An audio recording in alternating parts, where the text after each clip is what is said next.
میرے رسول کریم سید عالم صلی اللہ علیہ وسلم نے نا ہماری توجہ دلائی، حضور نے ہمیں بتلایا، ہمارا ذوق بڑھایا عبادت کی طرف۔ ایک صحابی تھے حضرت ابو فاطمہ رضی اللہ تعالیٰ عنہ، یہ ترمذی شریف کی حدیث ہے۔ نبی پاک علیہ السلام نے فرمایا ابو فاطمہ قیامت کے دن مجھ سے جلدی ملنا چاہتے ہو کہ دیر کے ساتھ؟ تو کہنے لگے حضور کون ہوگا جو دیر سے ملنا چاہے گا، ہم نے تو جان دے دی وعدہ دیدار پر۔ اعلیٰ حضرت فرماتے ہیں جان دے دی وعدہ اور نقد اپنا دام ہو ہی جائے گا۔ مجھے لگتا ہے کہ یہ سودا نقد و نقد ہو جانا ہے، چونکہ ہم نے جان دے دی وعدہ دیدار پر۔ آپ نے وعدہ کیا تھا کہ مریں گے تو پھر زیارت ہوگی، تو مر گئے ہم زیارت کی خاطر۔ جان دے دی وعدہ دیدار پر تو نقد اپنا دام ہو ہی جائے گا۔ اے رضا ہر کام کا ایک وقت ہے، دل کو بھی آرام ہو ہی جائے گا۔ تو حضرت ابو فاطمہ رضی اللہ تعالیٰ عنہ سے نبی پاک صلی اللہ علیہ وسلم نے فرمایا جلدی ملنا چاہتے ہو کہ دیر سے؟ عرض کی حضور فٹافٹ ملنا ہے، میں نے قیامت کے دن آپ سے جلدی ملنا ہے۔ تو نبی پاک علیہ السلام نے فرمایا پھر اس طرح کرنا، دنیا میں رہ کے سجدے زیادہ کرنا، پھر سجدے زیادہ کرنا، قیامت میں ملاقات جلدی ہو جائے گی، قرب ملے گا تمہیں۔ اپنے بچوں کے اندر دیکھیں نا، ہم شوق پیدا کرتے ہیں، ہمیں صحیح لفظ نہیں بولنے آتے پر ہم بچوں میں شوق پیدا کرتے ہیں کہ پتر ڈاکٹر بن جائے گا تو بڑا نفع کرے گا، تو لوگوں کی خدمت کرے گا، ملک و ملت کی خدمت کرے گا، تیرے ابا کا نام روشن ہوگا، تیرے دادا کی تعریفیں ہوں گی۔ ہم یہ ذوق پیدا کرتے ہیں، ہم اپنے نوجوانوں کے اندر یہ فکر پیدا کرتے ہیں، انہیں ہم سمجھاتے ہیں کہ میاں جب تم پڑھو گے، محنت کرو گے تو فلاں آدمی کی طرح تمہارا نام ہوگا۔ یہ جتنا ذوق ہم بچوں کے اندر ان چیزوں کا پیدا کرتے ہیں، ہمیں حکم ہے کسی طرح ہم ذوق پیدا کریں کہ پتر نماز پڑھے گا تو اللہ راضی ہو جائے گا، تو سجدہ کرے گا۔ دیکھیں نا میرے رسول کریم علیہ السلام نے فرمایا 7 سال کے بچے کو مسجد لے کے جاؤ، یعنی اسے شوق دلاؤ، اس کے اندر یہ خاصیت پیدا کرو کہ اس کا دل کرے مسجد میں جانے کا، اس کے اندر یہ خصوصیات لاؤ کہ وہ ہمارے ہاں نا ہر چیز کو پرموٹ کیا جا رہا ہے، ہر چیز کو، یعنی سر سنگیت سکھانے کے لیے اکیڈمیاں بن گئی ہیں، ہر شے پرموٹ ہو رہی ہے، عبادت کا جذبہ کم ہوتا جا رہا ہے، اللہ کا ذوق ہمارے اندر نہیں رہا۔ اور اتنا مشکل ہم نے اپنے لیے بنا لیا ہے کہ وہ بندہ جو بڑی زبردست مذہبی گفتگو کر رہا تھا اور تگڑی بات کر رہا تھا، کیا بات ہے، لیکن نماز کے بارے میں کمزوری دکھا جاتا ہے، نوافل کے بارے میں وہ چپکے سے نکل جاتا ہے۔ امام احمد بن حنبل رحمۃ اللہ تعالی علیہ، مسند امام احمد بن حنبل 14 جلدوں میں ہے مارکیٹ میں، اور مجھے تو خیر پسند ہی بڑی ہے، میں نے کئی دفعہ پڑھی ہے، اور کیا بات ہے امام احمد بن حنبل کی، کیسے تگڑے قسم کے محدث تھے اور اللہ نے کتنا انہیں اعزاز عطا فرمایا ہوا تھا۔ یہ کوڑے بھی کھاتے تھے دین کی خاطر، سارا کرتا لہو سے بھر بھی جایا کرتا تھا، بڑا اعزاز والا شخص تھے، بڑے اعزاز والے، حدیثیں جمع کرنا، حدیثیں لکھنا، حدیث پڑھانا، سارا دن رہتے تھے۔ کہہ سکتے تھے کہ میں کر تو رہا ہوں کام، اور حدیث بھی موجود ہے کہ عالم عابد سے افضل ہوتا ہے، پر اس کے باوجود امام احمد بن حنبل رحمۃ اللہ علیہ 300 نفل فرض نمازوں کے علاوہ پڑھا کرتے تھے، 300 نوافل روز پڑھا کرتے تھے۔ ان کے بیٹے نے کہا ابا جی مکان خریدنا ہے تو وہ جگہ کہاں کر کے لوں، بہت ساری آبادیاں تھا، فرمایا پتر وہاں لینا جہاں مسجد قریب ہو۔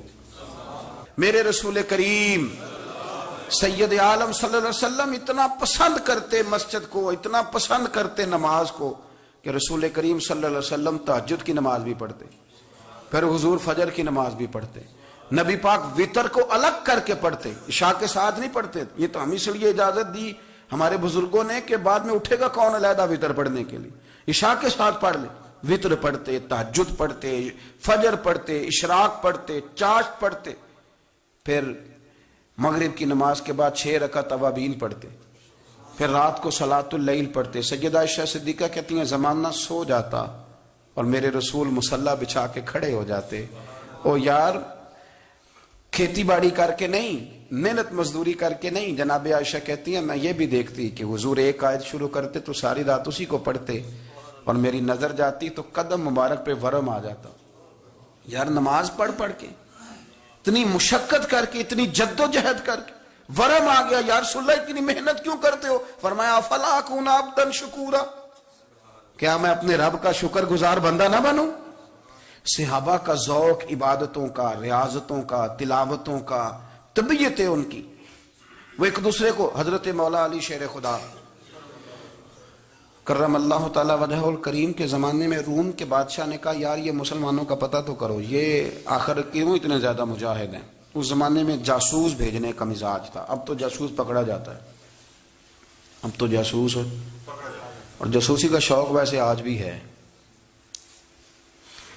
عرض کروں تھوڑی سی بات اس عنوان سے، پتہ کیا ہمارا مسئلہ ہے؟ ہم جہاں جاتے ہیں نا وہاں تھوڑی خوشبو سونگنے کی کوشش کرتے ہیں، وہ کیا ہے تو یہ کیا ہے تو ادھر کیا ہے تو تھوڑا سا ادھر کیا ہے۔ میرے رسول پاک پڑھیے درود شریف، سارے پڑھیے ذرا زور سے، صلی اللہ تعالی۔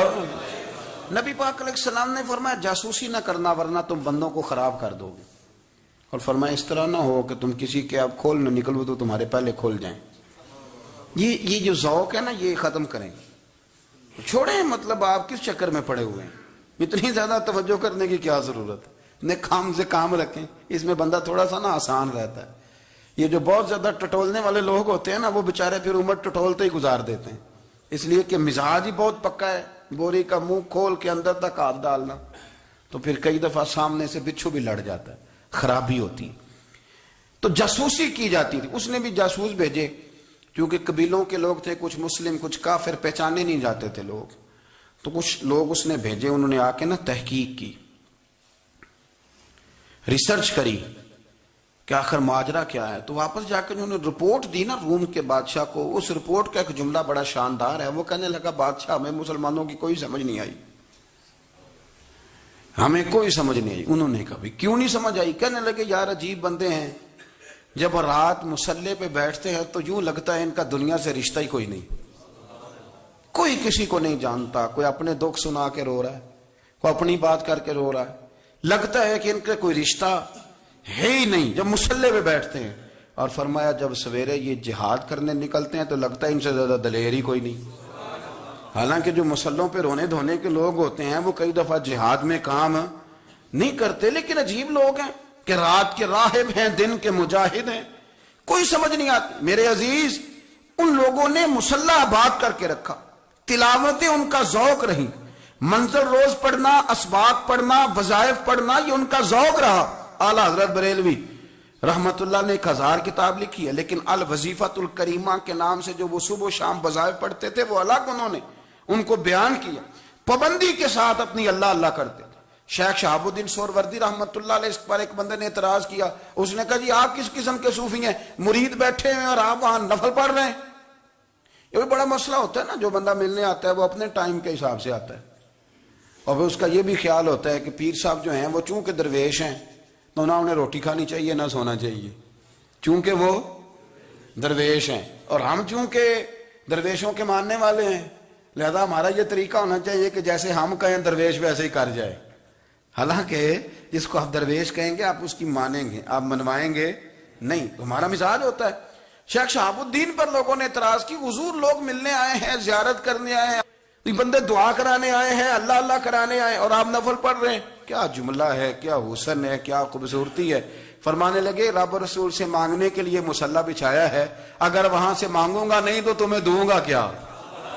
پہلے مجھے کچھ لے تو لینے دو، اگر میرے پلے کچھ ہے ہوگی تو آگے دوں گا نا، تو میں مانگنے گیا تھا کہ یا اللہ دے تیرے بندے لینے آئے ہیں، دے تو میں کچھ لوں گا تو آگے دوں گا نا۔ لیکن ہمارا یہ سٹیٹس، یہ مزاج، یہ شعور نہیں ہے، گپیں، کہانیاں، داستانیں، گفتگو، خطابت، واز، کیا بات۔ لیکن اگر کچھ کرنے کا کام ہو تو وہ نہیں ہم سے ہوتا۔ میرے نبی کریم علیہ الصلوۃ والسلام نے مصلی سے دل لگانے کا درس دیا، حضور نے توجہ دلائی، صحابہ اس ذوق کے حامل لوگ تھے، وہ کوشش کرتے تھے۔ جناب صدیق اکبر رضی اللہ تعالیٰ عنہ کا عبادت کا مزاج ہمیشہ قائم رہا۔ حضرت عمر فاروق ساری رات اللہ کے حضور کھڑے رہے۔ حضرت عثمان غنی رضی اللہ تعالیٰ عنہ عشاء کی نماز پڑھ کے 2 رکعتوں کی نیت باندھتے تھے، 15 سپارے پہلی رکعت میں پڑھ دیتے تھے اور 15 سپارے قرآن مجید کے دوسری رکعت میں پڑھ دیتے تھے۔ آپ نے نا حضرت عمر فاروق کے وصال کے بعد ان کی ایک بیوہ سے نکاح کیا، حضرت عثمان غنی نے نکاح کیا، وہ خاتون آپ کے نکاح میں آئیں تو عرض کرنے لگی امیر المومنین میرے لیے اعزاز تو بہت ہے کہ میں امیر المومنین کی بیوہ تھی تو امیر المومنین کی منکوحہ ہو گئی ہوں، لیکن حضور نہ تو میں جوان ہوں کہ میرے اندر رغبت ہوتی اور نہ میں اب اس قابل ہوں کہ کوئی خدمت کر سکوں، میرے ساتھ نکاح کی وجہ کیا بنی؟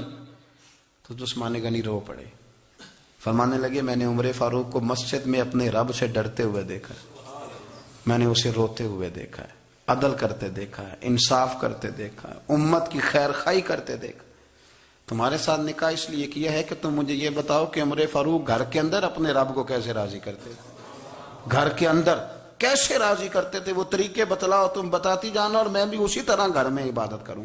میرے رسول کریم علیہ الصلوۃ والسلام نے ارشاد فرمایا، حضور فرمانے لگے جس گھر میں اللہ کا ذکر ہوتا ہے وہ گھر زندوں کا ہے، اور جس گھر میں رب کریم کا ذکر نہیں ہوتا وہ گھر زندوں کا نہیں ہے۔ گھر نہ ہم نہ کتابوں میں پڑھتے ہیں کہ ایک بزرگ کہتے ہیں، حضرت فضیل بن ایاز کہتے ہیں کہ میں ایک گلی سے گزر رہا تھا تو گھر کے اندر کسی قاری صاحب نے قرآن کی آیت پڑھ دی، وَلِمَنْ خَافَ مَقَامَ رَبِّهِ جَنَّتَانِ، میں میرے کانوں سے ٹکرائی تو اللہ نے میری کایا ہی پلٹ دی، میں توبہ کر گیا۔ اب گھر کے اندر سے آواز آئے تو صحیح نہ تلاوت کی، پر اندر سے آواز آتی نہیں، یا ڈیک بجنے کی آواز آتی ہے، یا ٹی وی چلنے کی آواز آتی ہے، یا دھوم مچانے کی آواز آتی ہے۔ عبادت کا وہ جو خاص شوق تھا، وہ جو حسن تھا، وہ جو توانائی تھی، وہ جو بات تھی۔ ایک جگہ پہ ہم بیٹھے تھے تو وہاں ایک صاحب آئے اور انہوں نے آتے ہی کہا کہ مہربانی کریں ذرا مجھے مصلی دے دیں، میرے نہ کچھ نفل رہ گئے، تو میں نے وضو کر لیا تو کوئی مصلی مل جائے۔ مصلی انہیں دے دیا گیا، وہ مصلی لے کے چلے گئے تو پیچھے ایک صاحب نے تبصرہ کیا، کہنے کتنا ریاکار بندہ ہے، لوگوں کو دکھا رہا ہے کہ میں نفل پڑھتا ہوں، ہے کوئی بات کرنے والی؟ میں نے اسے کہا، میں نے کہا تو مہربانی کرنا اس طرح کی ریاکاری تو بھی کر، پکڑ مصلی اور جا تو بھی تھوڑی ریاکاری کر کے آ، اٹھ ذرا شکر کر، کوئی یہ ریاکار بھی ملا ہے، کوئی نفل پڑھ کے ریاکاری کر رہا ہے۔ اللہ کا میں کہتا ہوں کو پڑھے تو صحیح نہیں، یہ کوئی دور ہے نفل پڑھنے کا؟ اس میں تو لوگوں کا مزاج ہی نہیں، طبیعت ہی نہیں۔ میں نے کہا چل مہربانی کر یہ لے مصلی اور تو بھی جا تھوڑی سی یا کر یا ریاکاری کرو تو صحیح نا، مزاج ہی نہیں، ذوق۔ جمعے کی نماز پڑھ کے یوں دنیا بھاگتی ہے، او ہو پتہ نہیں کون سی پیچھے آگ تھی جو بجھائی جائے گی، اور آج تک لوگ مسئلہ پوچھ رہے ہیں کہ جمعے کی بعد والی سنتیں کتنی ہوتی ہیں۔ میں نے کہا کتنے سال ہو گئے جمعہ پڑھتے، کتنے سال ہو گئے، ابھی تک سنتوں کا نہیں پتا، ابھی تک نے علم کے پہلے کتنی رکھتے ہیں اور بعد میں کتنی رکھتے ہیں۔ فجر کی سنتیں کب پڑھنی چاہیے، سنو فجر کی سنتوں کے بارے میں۔ میرے رسول کریم سید عالم صلی اللہ تعالی علیہ وسلم سے ایک صحابی نے پوچھا تھا، حضور میری فجر کی سنتیں رہ گئیں یا رہ جاتی ہیں تو حکم کیا ہے؟ کیا انداز ہے حضور کا، بخاری مسلم کے لفظ سنو۔ حضور سید عالم صلی اللہ علیہ وسلم فرمانے لگے، اس نے کیا پوچھا تھا، حضور جواب کیا دیتے ہیں؟ فرمایا فجر کی سنتیں کبھی نہ چھوڑنا، فجر کی پہلی 2 سنتیں کبھی نہ چھوڑنا۔ یا رسول اللہ صلی اللہ تعالی علیہ وسلم میری رہ گئی ہیں، رہ جاتی ہیں۔ فرمایا فجر کی 2 سنتیں نہ چھوڑنا، فرمایا فجر کی پہلی 2 سنتیں مجھے دنیا اور دنیا کے اندر جو کچھ ہے وہ سب سے زیادہ پیاری ہے۔ فجر کی 2 سنتیں دنیا اور دنیا میں جو کچھ ہے مجھے وہ سب سے زیادہ پیاری ہیں، اس لیے فجر کی سنتیں نہ چھوڑنا۔ اپنا ذوق، اپنی طبیعت، ہم نے نا ذوق غلط بنا لیا ہے۔ اگر 20 بندے کہہ بھی دیں گے تو نے بڑی شاندار تلاوت کیا تو کیا اس سے بنے گا؟ 100 بندہ کہہ بھی دے تیری کیا بات ہے، کیا بات ہے نعت خاں کی، کیا بات ہے علامہ صاحب کی، پیر صاحب کی، پیر مہر علی شاہ صاحب رحمت اللہ علیہ۔ آپ تشریف فرما تھے تو آپ کے ایک ہی بیٹے بابو جی جن کو کہا جاتا ہے، جس دن صاحبزادے پیدا ہوئے تو خادم نہ وہاں سے نکلا۔ ان لوگوں کے شوق اور طرح کے تھے نا تو ان کی توجہ بھی اپنے شوق کی طرف رہتی، تو خادم نکلا اندر سے، پیر صاحب مبارک ہو، پیر صاحب مبارک ہو، پیر صاحب مبارک ہو، پیر صاحب مبارک، وہ شور کر رہے ہیں۔ تو پیر صاحب کو وجد ہو گیا، اللہ اکبر اللہ اکبر اللہ، وہ کیا ہوا، کس بات کی مبارک دے رہے ہو؟ عرض کی حضور اللہ نے بیٹا دیا ہے۔ تو آپ فرمانے لگے اچھا حضور آپ کیا ہوا، آپ تو پریشان ہو گئے۔ فرمانے لگے جب تو نے 3 دفعہ کہا نا مہر علی کو مبارک ہو تو میں سمجھا تھا شاید تجھے کسی نے بتا دیا ہے کہ مہر علی سے اللہ راضی ہو گیا۔ میں سمجھا تھا کہ شاید تو یہ خبر لے کے آیا ہے کہ کسی نے بتایا ہے کہ مجھے آج خبر ملی ہے کہ مہر علی سے رب اچھا پتر ہوا ہے، الحمدللہ اللہ کا شکر ہے، پر میرے لیے مبارک کا دن وہ ہوگا جب میرا رب کہے گا کہ میں مہر علی سے راضی ہوں، میرے محبوب کہیں گے کہ میں مہر علی سے، آپ بات کو سمجھیں۔ شوق ہی کسی اور طرف تھا، دل ہی کہیں اور لگا ہوا تھا، طبیعت ہی کہیں اور مائل تھی۔ کوئی وظیفہ پوچھتے تھے تو پڑھتے تھے وہ لوگ، کچھ اللہ اللہ انہیں بتائی جاتی تھی تو کرنے کا ذوق رکھتے تھے، طبیعت تھی، قائل تھے۔ حضرت ربیع کہتے ہیں میں بڑی دور سے سفر کر کے گیا حضرت اویس کرنی سے ملنے، بڑی دور سے، اور جب میں پہنچا تو فجر کا وقت تھا، تو حضرت اویس کرنی کو میں نے پا لیا، تو وہ نماز پڑھ کے نا قرآن شریف لے کے بیٹھ گئے۔ فرماتے ہیں اشراق چاشت کا وقت ہوا تو نفلوں کی نیت باندھ لی۔ محدث ابن الجوزی نے لکھا ہے، فرماتے ہیں پھر جب زوال کا وقت ہوا تو مسجد میں جھاڑو دینے لگ گئے، زور کی نماز پڑھ کے تو عصر کی تیاری تک وہ مسجد میں بیٹھے رہے۔ اور میرے نبی پاک علیہ السلام نے فرمایا جو نماز کے انتظار میں بیٹھا ہو وہ نماز ہی میں ہے، وہ نماز ہی میں ہے۔ فرمایا میری دنیا، میری امت کی جو رہبانیت ہے نا وہ اتنی ہے کہ نماز کا انتظار کرے، اذان کے بعد نماز کا یہ راہب ہے، یہ اس وقت چھوڑ کے بیٹھے ہیں سارا کچھ۔ فرماتے ہیں عصر تک انہوں نے اللہ اللہ کی، پھر مغرب تک کی، عشاء کی نماز ہوئی تو نماز پڑھی تو وہ تھک گئے، اب مجھے وہ فارغ ہوں مصلی چھوڑے تو میں ملاقات کروں نا۔ یہ آپ حیران نہ ہو کہ اتنی دیر بندہ کیسے اللہ اللہ کر، ہم نے کی نہیں نا اس لیے ہم پریشان ہیں، جو عادی ہوتے ہیں وہ کر بھی لیتے ہیں، وہ یہ کام، میری بات کی سمجھ آ رہی ہے؟ جب جاتے ہو کسی دفتر میں تو 8 گھنٹے کھڑے رہ لیتے ہو نا، مجبوری ہوتی ہے تو کھڑے رہا جا سکتا ہے۔ پاسپورٹ کے دفتر بولیے، امیگریشن کی لائنوں میں، اور میں نے تو امبیسیوں میں بندے 12 گھنٹے پہلے جا کے کھڑے دیکھیں، رہ لیتے ہیں کھڑے۔ تو اگر ان کاموں کے لیے رہا جاتا ہے تو اللہ رسول کے لیے بھی کھڑے رہا جا سکتا ہے۔ تو فرمانے لگے کہ جب عشاء کی نماز کے بعد آخر انسان تھے، تھک گئے، نیند کا غلبہ ہوا تو تھوڑی ایسے آنکھ بند ہوئی تو کھولی تو رونے لگے۔ حضرت ویسے کرنی رو کے کہنے لگے مالک مجھے غافل تو نہ کر، ابھی میں نے کیا بھی کچھ نہیں، دن ختم ہو گیا، کوئی نفل نہیں، کوئی اللہ اللہ نہیں، اللہ مجھے غافل نہ کر، میری مدد فرما۔ فرماتے ہیں جب وہ روئے تو میرے ساتھ جو شخص تھا میں نے کہا اٹھو چلیں، کہنے لگا حضور ملنا نہیں، فرمایا جو میں لینے آیا تھا وہ مجھے مل گیا ہے، جو میں ان سے سیکھنے آیا تھا وہ مجھے نصیب ہو گیا، اب اور میں نے کیا لینا، ختم ہو گئی بات، اٹھو چلیں۔ اللہ کے بندوں نے حضرت ربیعہ بن کعب اسلمی رضی اللہ تعالیٰ عنہ فرماتے ہیں، کہتے ہیں جب بنو قریظہ اور بنو نذیر یہودیوں کے ساتھ حضور علیہ السلام نے جنگ کا اعلان فرمایا تو وہ دشمن ہو گئے، ہمیں خطرہ تھا کہ وہ رات کو کہیں محبوب کو تکلیف نہ دیں، تو کچھ لوگ نا تلواریں لے کے نبی پاک کے دروازے پہ پہرے داری کرتے تھے۔ گن مین رکھنا حرام نہیں، اگر کسی کو واقعی خطرہ ہو تو اس کے لیے سنت بھی ہے۔ حضرت علی المرتضیٰ تلوار لے کے حضور کے گھر کا پہرا دیتے تھے۔ حضرت ربیعہ بن کعب اسلمی رضی اللہ تعالیٰ عنہ فرماتے ہیں کہ رات میری ڈیوٹی تھی کہ میں حضور کے گھر کا پہرا دوں گا، تو فرماتے ہیں میں باہر سن رہا تھا، ساری رات ہی میرے نبی پاک نے اللہ کی تسبیح پڑھی، ساری رات، کبھی تسبیح، کبھی تحلیل، کبھی تحمید، کبھی تکبیر، ساری رات۔ فرماتے ہیں ساری رات حضور پڑھتے رہے اور ساری رات ہی میں سنتا رہا، مجھے اونگ آ گئی، میری آنکھ لگ گئی، حضور ابھی پڑھ رہے تھے، میں تھک کے سو گیا۔ اور فرماتے ہیں جب میری آنکھ دوبارہ سے کھلی تو میرے کانوں میں پھر کوئی چیز گونجی تو میں نے کان لگایا تو میرے حبیب ابھی بھی اللہ کو یاد کر رہے، ساری رات حضور رب کی عبادت کرتے۔ اسی لیے تو کہا یا ایھا المزمل قم اللیل الا قلیلا، حبیب ساری رات تو نہ جاگا کر، تھوڑا آرام بھی کر لیا کر۔ میرے بھائی اپنا مصلی، اپنی عبادات، اپنے وظائف، اللہ اللہ جو آپ نے کسی سے سیکھی ہے اس کو کبھی کمزور نہ ہونے دیں۔ شجرہ شریف جو کسی بزرگ سے آپ لے لیتے ہیں تو کیا رسم ہے کوئی؟